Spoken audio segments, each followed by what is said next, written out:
prenez chacun un micro. Alors, lequel de vous deux parle le premier? Tenez, monsieur le vice-président, mettez-vous là. Ça sera mieux pour la photo. Non. Mais si, Non, voilà, mettez-vous là. Bien, écoutez, je vais laisser à notre président le soin d'accueillir le maire de Paris dans quelques instants. Je voudrais simplement m'adresser à Jean-François Gutmann et lui dire, cher Jean-François, vous nous avez confié aux équipes professionnelles la mission d'organiser les événements du centenaire et nous arrivons aujourd'hui à cette conclusion.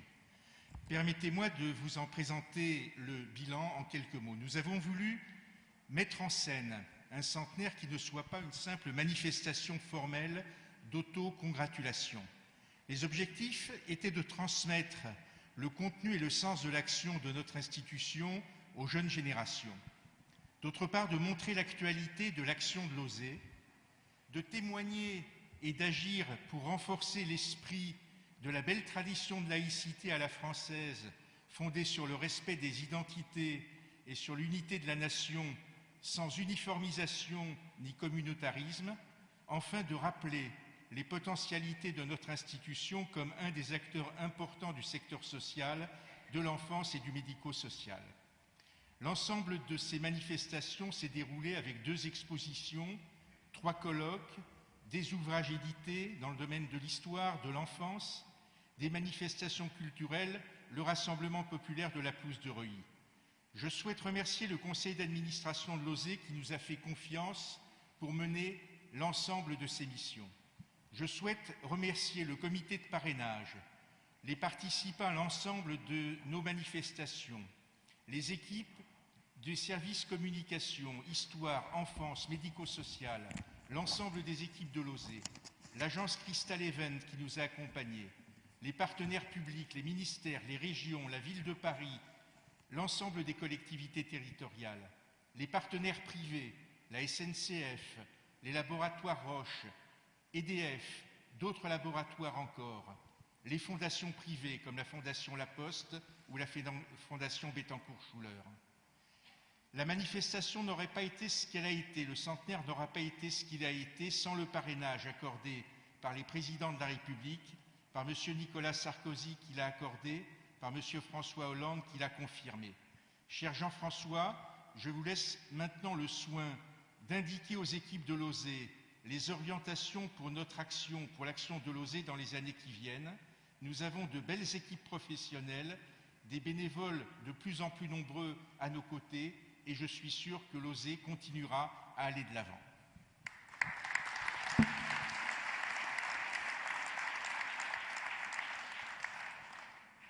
Cher Yvan Levaille, je vais retenir ce que vous avez prôné tout à l'heure, à savoir laisser le papier sur la table.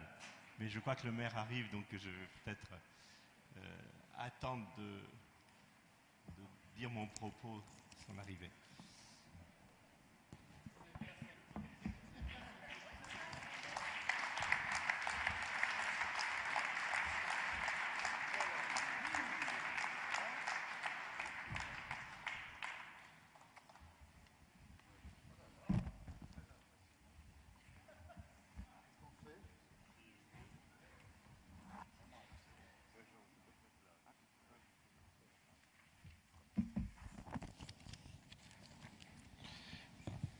Monsieur le maire, grâce au grand professionnalisme d'Yvan Levaille, on est à l'heure et vous êtes à l'heure pour conclure à la seconde ce colloque qui conclut lui-même une année de célébration du centenaire de notre association.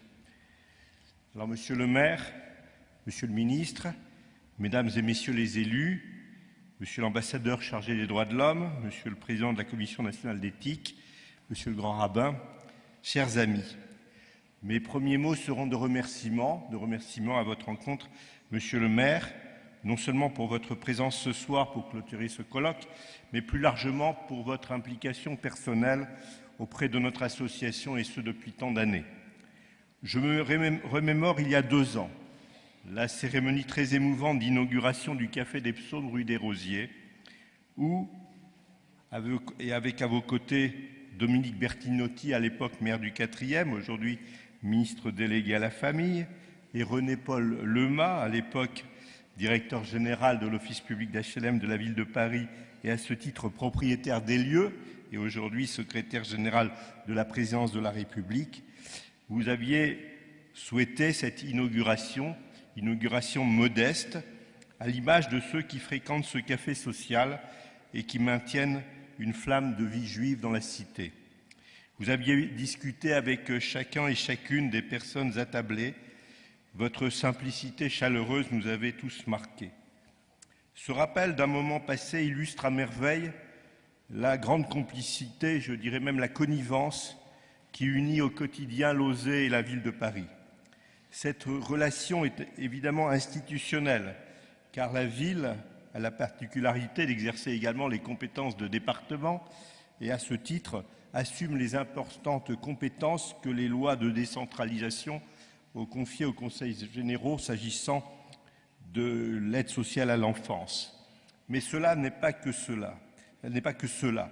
Elle nourrit de relations d'estime, voire d'amitié, non seulement avec vous-même, Monsieur le maire, mais avec vos adjoints. Je salue Véronique Dubarry et Liliane Capel, peut-être que j'en oublie autour.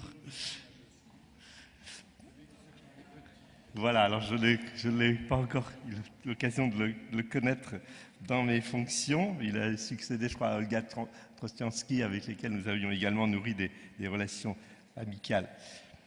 Ces relations, c'est avec vous-même, avec les membres, avec les maires adjoints, avec les maires d'arrondissement, avec les membres de vos cabinets et les membres des cabinets de vos adjoints, et aussi, bien évidemment, avec les fonctionnaires de l'administration de la ville de Paris et tout particulièrement de la direction d'action sociale de l'enfance et de la solidarité.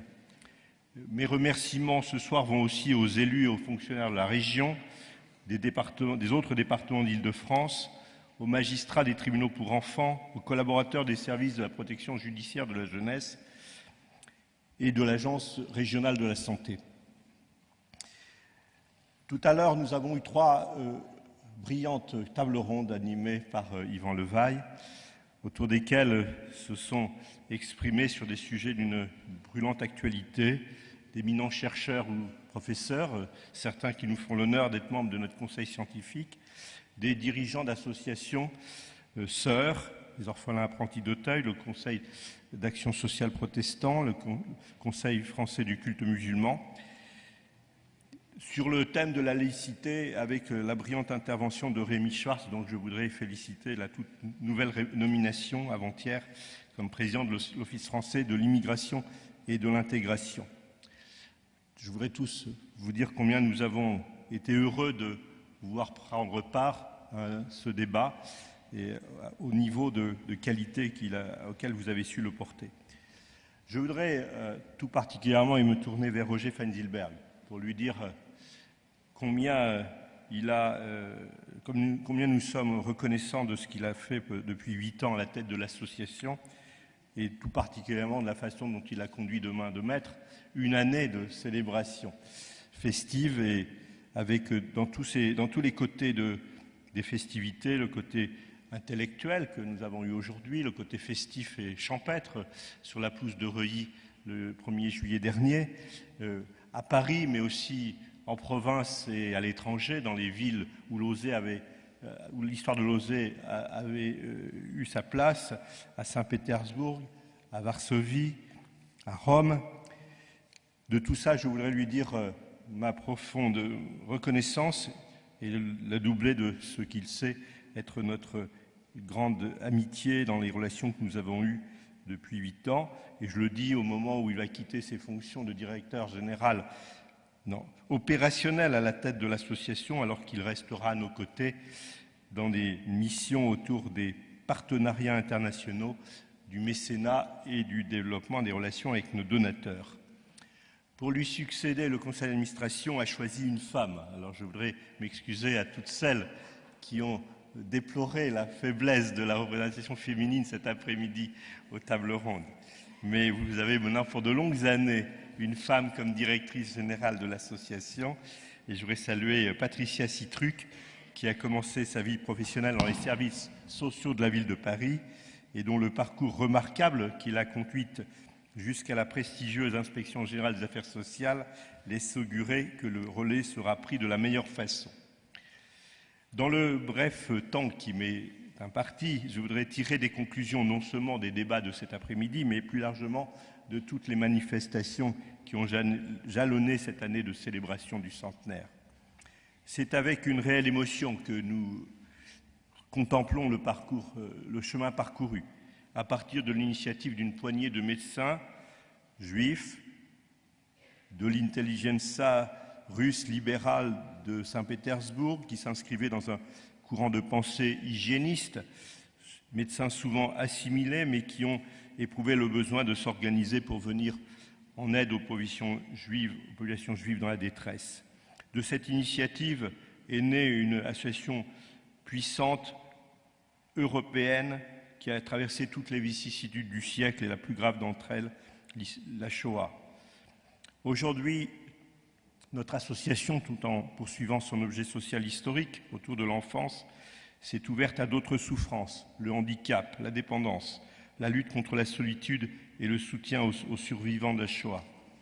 Le titre de notre colloque de ce soir, l'heure de s'engager, nouvelle souffrance, nouvelle solidarité. Cela nous interpelle au moment où s'ouvre le deuxième siècle de vie de l'association. Alors, quel projet pour la suite? Je retiendrai de nos débats plusieurs axes de conclusion. Premièrement, on ne construit durablement que sur de solides fondations, sur des racines profondes. C'est un des premiers marqueurs génétiques de l'oser que d'être adossé à un siècle d'histoire aujourd'hui, je dirais même à 57 siècles de tradition juive de solidarité et d'ouverture à l'autre. Ce qui est vrai pour une institution est encore plus vrai pour chaque individu, comme nous l'a excellemment rappelé le professeur Boris Cyrulnik. L'étude très originale qui a été présentée en début d'après-midi sur le thème « Que sont devenus les enfants ?» démontre ce que l'on percevait intuitivement, mais que l'on voit corroboré par le travail scientifique, que des associations qui se revendiquent d'une dimension spirituelle offrent, dès lors qu'elles ne l'imposent pas et qu'elles inscrivent leurs actions dans le respect des consciences de chacun et des valeurs de la République, un ancrage plus fort permettant le travail de résilience et la reconstruction de personnalités endommagées. La troisième dimension que le colloque a fait émerger est la capacité d'une association comme la nôtre d'être éclaireur des besoins et des souffrances de la société. L'oser 100 ans d'avenir. Cette dimension a été de toutes les périodes de notre histoire mouvementée. Elle aura été notre dénominateur commun à travers le siècle, à travers les épreuves. Du sauvetage héroïque des enfants par la guerre à l'accompagnement et à la reconstruction des orphelins de la Shoah, des premières mesures de suivi éducatif en milieu ouvert dans les années 70, ou plus récemment la création de structures d'accueil de jour pour des personnes âgées frappées de la maladie d'Alzheimer, ou le café social que j'évoquais pour lutter contre le fléau de la solitude. L'oser devra continuer dans cette voie alors que de nouvelles souffrances apparaissent, liées à l'allongement de la vie, bien évidemment, liées à l'éclatement de la cellule familiale, liées à l'émergence de nouvelles pathologies et de nouvelles addictions, liées aux difficultés de nos sociétés qui laissent des femmes, des hommes, des familles sur les bas-côtés. Et tout cela dans un contexte budgétaire que l'on sait de plus en plus contraint. Il y a quelques semaines, et Yvan Levaille le rappelait de façon liminaire, François Hollande s'est adressé à l'OSE dans des termes tout à fait laudatifs. Pour continuer la tâche qui nous suggérait de poursuivre, les générations se sont succédées aux générations, les générations se succéderont aux générations. C'est ce qui nous rend humbles. Aussi, aujourd'hui, je voudrais dire ma fierté de présider une aussi belle association. Je voudrais dire aux 800 collaborateurs, à temps plein ou à temps partiel, aux bénévoles, à nos amis, que cette fierté doit être collective, qu'elle est le fruit d'un travail formidable de chacun, dont la récompense se lit dans le regard de ceux qu'on aide. À cette fierté collective, j'ajouterai pour l'avenir 4 ambitions qui s'ajoutent à la qualité du travail déjà reconnu. La première, c'est que dans un paysage associatif en pleine recomposition, l'OSE a vocation à être un pôle fédérateur, où nous rejoindrons tous ceux qui se retrouvent dans nos valeurs.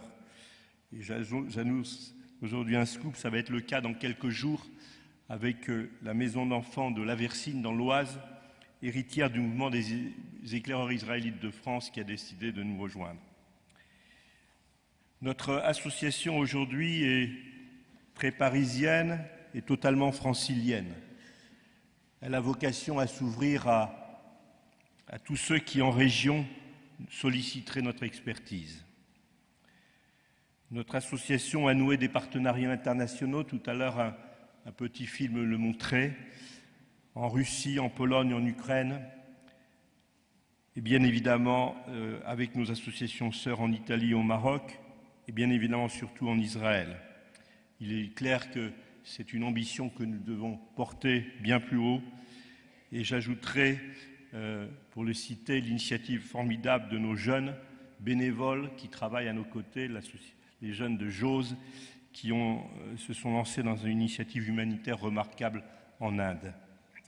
Enfin, et dernier point, les liens avec le monde académique qui ont commencé à être noués. On a rappelé la création de conseils scientifiques il y a 2 ans. Tous les travaux de cet après-midi montrent combien ce début de relation avec le monde académique est ouvert à plein de nouvelles pistes très prometteuses. Voilà la feuille de route pour les prochaines années.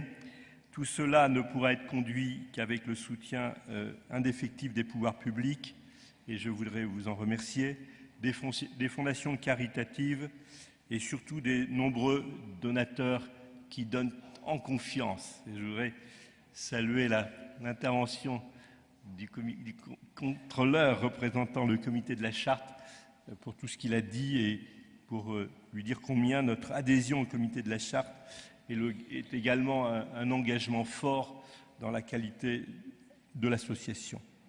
Alors, je serais tenté de dire rendez-vous dans 100 ans, mais je suis plus modeste. Je vais dire rendez-vous dans 20 ans. Dans 20 ans, ça me permettra de conclure en utilisant la fameuse formule rituelle Ad mea vesrim, jusqu'à 120 ans. Et c'est la formule que l'on se souhaite traditionnellement en signe de longue vie. Monsieur le maire, merci d'être à nos côtés. Et je voudrais également inaugurer avec vous quelque chose qui deviendra probablement une tradition, de vous remettre la médaille, le premier exemplaire de la médaille de l'OSE. Voilà, habituellement, c'est vous qui donnez des médailles ici.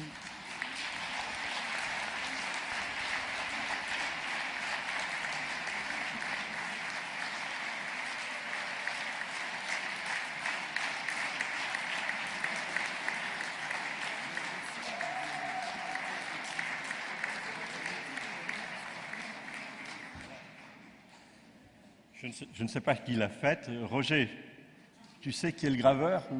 C'est Artus Bertrand, mais c'est le graveur d'Artus Bertrand sur la base d'une affiche qui était une des premières affiches. Alors le micro. Oui, ce sont les graveurs, les artistes d'Artus Bertrand qui se sont inspirés d'une des premières affiches de l'OSE en Russie en 1912.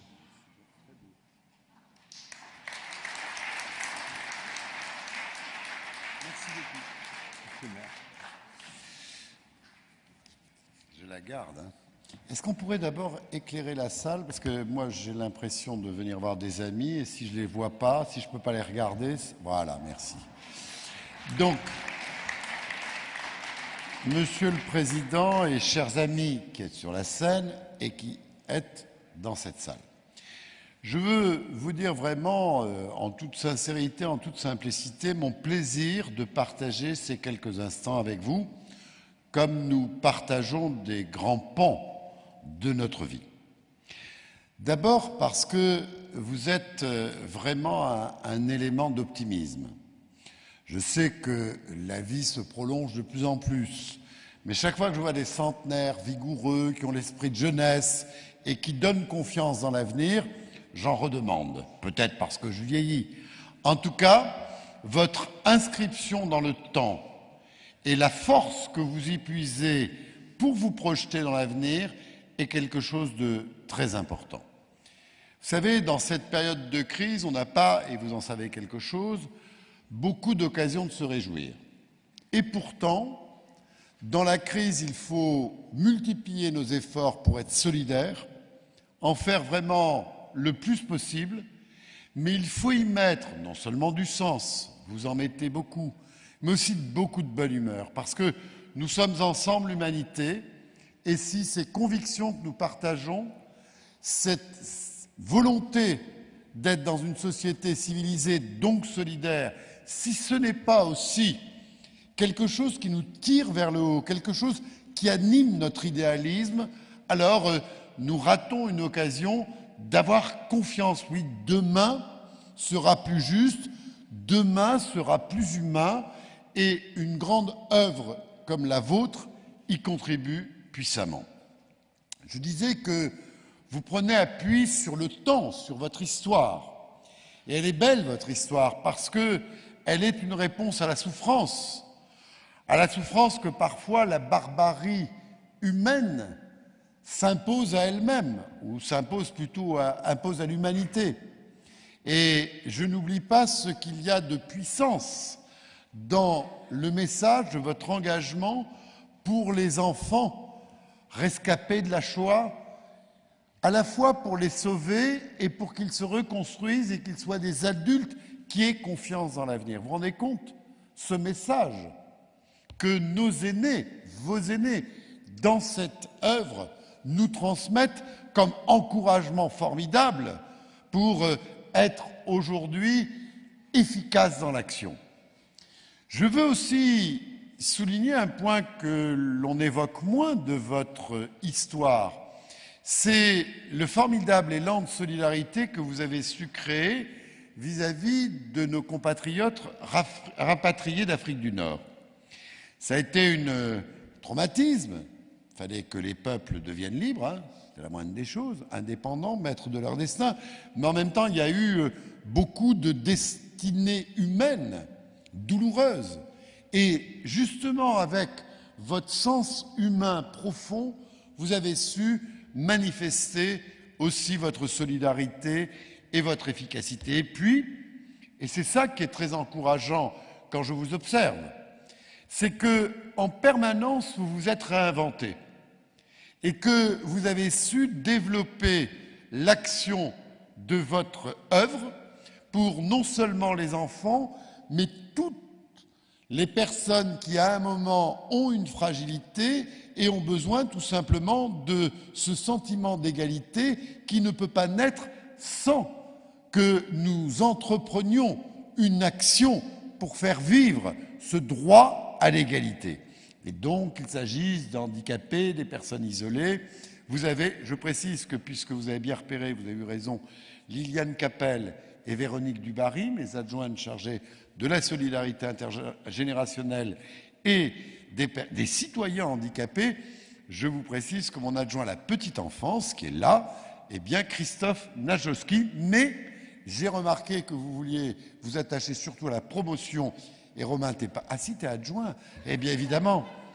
Mais vous savez, Romain, c'est pas pareil, Romain Lévy, il est mon adjoint, chargé notamment de tous les mineurs qui sont en difficulté, mais comme il a été, quand il était bébé, mon collaborateur au Sénat, je le vois toujours, et pourtant, il est père de famille, etc., il a grandi.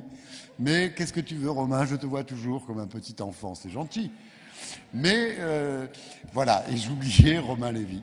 Donc ces adjoints, mais je constate que quand vous ne citez que les femmes, et quand vous-même vous veillez à assurer que les femmes prennent les responsabilités principales, que vous voulez absolument que ce 21e siècle commençant soit le siècle des femmes en direction, en exercice de responsabilité. Eh bien, figurez-vous que moi aussi j'ai des projets qui ont quelques correspondances avec les vôtres. Chers amis, je veux saluer aussi votre sens de l'innovation. Car c'est vrai que quand on est les héritiers d'une grande histoire, il faut aussi savoir inventer pour le temps présent et le temps qui vient. Et moi, je veux saluer votre intelligence collective qui fait que vous réinventez vos méthodes, votre manière d'exprimer votre... J'ai cité une autre femme, puisqu'elle est la députée Daniel Hoffmann-Rispal qui est là, comme ça au moins, elle s'est mise bien devant moi pour que je sois sûr, mais je t'aime tellement. Et donc, et en plus, c'est tellement légitime que je puisse te citer, et encore une femme députée, voilà. Ouais, pas mal, hein. Donc, mais en même temps, tout ça m'interrompt, parce que je ne sais plus ce que je disais. L'innovation. Vous innovez, et oui, il faut absolument que nous sachions, dans ces périodes qui nous sollicitent de plus en plus, la crise, la souffrance, la perte de confiance, la perte de repères, l'inquiétude, l'angoisse même. Il faut que nous sachions garder, je le disais tout à l'heure, notre bonne humeur, notre engagement, notre enthousiasme. Et en même temps, savoir que cet enthousiasme se nourrit de notre efficacité et que cette efficacité se nourrit de l'innovation. Je veux vous saluer aussi comme une œuvre qui sait se réinventer en permanence. Et puis, vous l'avez évoqué tout à l'heure à propos de ce colloque, des tables rondes, vous veillez toujours à penser, à chercher et à solliciter toutes celles et tous ceux qui donnent du sens et qui font que tout cela est philosophiquement exigeant. Je vous en remercie parce que je crois que la solidarité, ce n'est pas de l'assistance, ce n'est pas de la charité, c'est de l'intelligence partagée et c'est un art de vivre ensemble qui mérite donc tous les efforts que vous faites pour essayer de stimuler nos esprits aussi au service de cette belle ambition sociale. Enfin, un dernier mot. Et c'est pour ça que j'étais particulièrement heureux de venir passer quelques instants avec vous. C'est que je sens toujours chez vous quelque chose de doux, quelque chose de profondément humain. Il y a toujours une chaleur dans nos rencontres qui me touche beaucoup. Vous évoquiez ce moment où nous avons inauguré le Café des Psaumes, rue des Rosiers. D'abord, c'était important parce que cette rue des Rosiers, honnêtement, j'ai dû beaucoup lutter pour que son identité juive reste quelque chose de vivant, de partagé. C'est une part de l'âme de Paris. Et c'est vrai que moi aussi, je garde un souvenir vraiment très profond de ce moment, parce qu'il y avait de la générosité, il y avait de la vérité, il y avait de l'amour, il y avait de l'envie d'être ensemble. Et c'est ça pourquoi je veux vous dire mon admiration et ma gratitude et ma fidélité totale. C'est qu'il y a dans votre ambition, dans votre manière de vivre, votre engagement dans cette œuvre, il y a quelque chose qui est de l'ordre de ce qu'il y a de meilleur dans la société, peut-être de la République française, quand elle n'oublie pas le dernier mot de sa devise, il y a de la fraternité. Et il ne peut pas y avoir de fraternité si on n'aime pas les autres.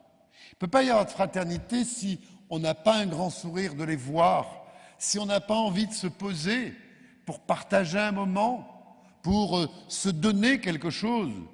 Et je pense qu'il y a dans votre identité même quelque chose de très beau qui a trait justement à cette relation à l'autre, au respect des différences, à notre goût d'être ensemble en n'étant surtout pas identiques et le faire avec ce comportement qui est la marque aussi de votre œuvre. Et parce que c'est une œuvre d'amour, je voulais vous dire aussi toute la gratitude, l'admiration, l'affection et la fidélité de Paris.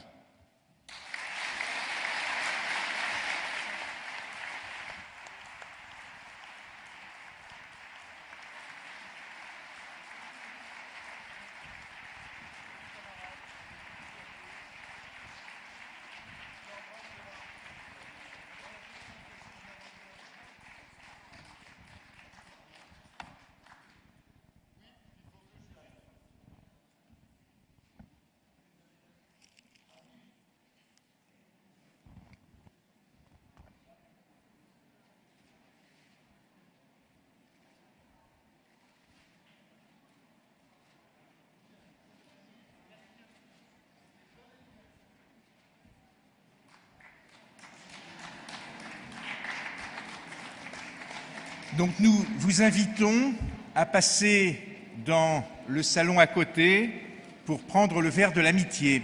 Merci.